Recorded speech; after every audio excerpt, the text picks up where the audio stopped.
kwa kile kilichoitwa vifo vilivyotokea baada ya uchaguzi mkuu na matukio ya ukiukwaji wa haki za binadamu nchini Tanzania, ambalo pamoja na madai mengine, azimio hilo limetoa wito kwa Kamisheni ya Umoja wa Ulaya EU ya kusitisha kwa muda utiaji wa saini wa makubaliano ya programu ya ushirikiano baina ya Tanzania na EU kwa mwaka 2025 yenye thamani ya euro milioni 156.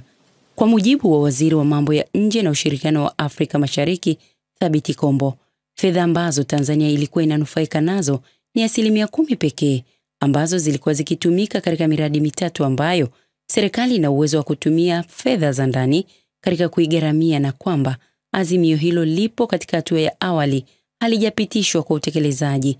Kwa hiyo hakuna sababu ya kuwa na wasiwasi juu ya swala hilo. Pesa hizo sio kwa ajili ya bajeti ya serikali. Kwa hiyo hazitoathiri bajeti ya serikali wala mishahara ya wafanyakazi wa serikali wala kipato cha mtu mmoja mmoja.